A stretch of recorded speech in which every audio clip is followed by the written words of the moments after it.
সেই নোংরা মায়ের ছেলেমেয়েরাও কিন্তু চরিত্রহীন, ধান্দাবাজি, কার ঘাড় মটকে খাবো, কার গলায় ঝুলে পড়ে কার মেয়ের সর্বনাশ করব, কার ক্ষতি করব, তার ছেলেমেয়েরাও কিন্তু সেই টাইপেরই তৈরি হবে। এবং তার ছেলেমেয়েদেরকেও শিক্ষা দেবে সেই শিক্ষা।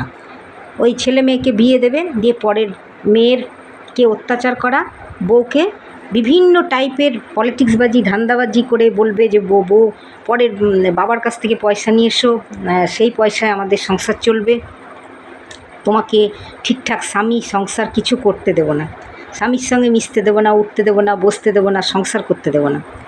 এই কোয়ালিটির মানে মা যদি হয়, তাহলে তার ছেলে মেয়েরাও কিন্তু ওই কোয়ালিটির হবে। সেই জন্যে মাকে সবসময় ভালো হতে হয়। বাজে কোয়ালিটির মা যেরকম ছেলে মেয়েদেরকে পরিচালনা করবে, তার ছেলেমেয়েরাও কিন্তু সেইটাই ক্যাপচার করবে। তো সব জায়গাতেই দেখতে পাবে যে মায়ের কথাই সবসময় বলা হয় যে মা যদি ভালো হয় তো ছেলেমেয়েরা সত্যিই ভালো হবে। আর সবসময় বাবারা বাইরে বাইরে কাজ করে, বাবারা অত সংসারের মধ্যে দেখেই না, বিয়ে করতে হয় করে নিল, একটা দায় খালাসির মতন মা বাবাদের মানে ঘরের লোকদের দেখভাল করতে হবে। সেই জন্যে অনেক বাবাই বিশেষ করে গ্রামগঞ্জে এই ধরনের ব্যাপারগুলো খুব হয়।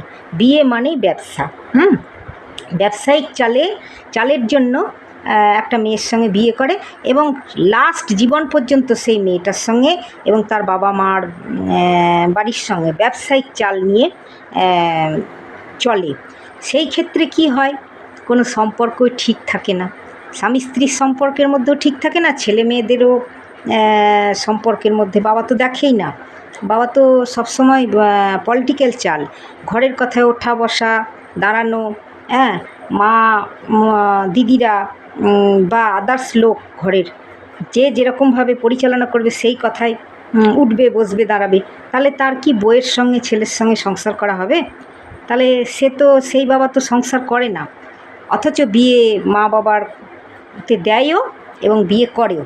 এই জিনিসটা বেশিরভাগ গ্রাম্যগঞ্জেই হয়, কারণ ওটা তো পলিটিক্যাল চাল যে আমার ছেলে আমার উপযুক্ত নয় অথচ বিয়ে দিতে হবে, সংসারের উপযুক্ত নয়, সে তার কোনো যোগ্যতা নাই, আমার বাড়ির কোনো কোয়ালিটি নাই, বাড়ির খাওয়া পড়ার সংস্থা নাই ঠিকঠাক, অতএব ছেলের বিয়ে দিয়ে পরের মেয়ের বাবার কাছ থেকে পয়সা কেড়ে কুড়ে নিয়ে এসে সেই পয়সায় আমাদের সংসার চলবে।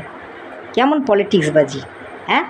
এই পলিটিক্সবাজি করার জন্যে তাদের জীবনে যে কত তাদের ভগবান তাদেরকে যে কিভাবে ভোগায় সে না দেখলে এবং না প্রথম দিন থেকে শেষ অবধি না প্রত্যেকটা জিনিস, প্রত্যেকটা ঘটনা না লোড করে রাখলে কেউ জানতে পারবে না, বা তারা নিজেরাও বুঝতে দেয় না এবং অনুভব করে না। আঙুল তুলে যদি প্রত্যেকটা ঘটনা দেখিয়ে দেওয়া হয় তবেই তার আগে পর্যন্ত তারা মুখবাজিতে লড়াই করে যাবে জেতার জন্যে, যে আমাদের কোনো অন্যায় নাই, আমাদের কিছুই হয় না, আমরা খুব ভালো আছি, সুখী জীবন আমাদের। কিন্তু যখন তাদের প্রত্যেকটা ঘটনা যদি দেখিয়ে দেওয়া হয় তখন তারা ঠস হয়ে এমনি হয়ে মুখ নিচু করে মান সম্মান হানি করে তখন চুপ করবে, তার আগে পর্যন্ত তারা চুপ করে না। এটা বেশিরভাগ হয় গ্রাম্য পলিটিক্সবাজি যারা, তাদের ফ্যামিলিতে এবং তাদের সংসারে। তো তারা এই পলিটিক্সবাজি, ধান্দাবাজি, এইসব নোংরামো কাজ ছাড়া চলতেই পারে না। তাদের গোটা জীবনটাই সংসার পরিচালনা মানেই, সংসার করা মানেই নোংরামো।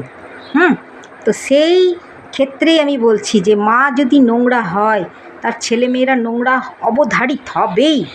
কোনো ভালো পরিবেশে মিশলেও তারা পরিবর্তন হতে পারবে না, নিজেকে করতে পারবে না পরিবর্তন, এবং এর জন্যে তারা অনেক বংশ পরম্পরায় পাপ কর্মের ফল ভুগে আসছে।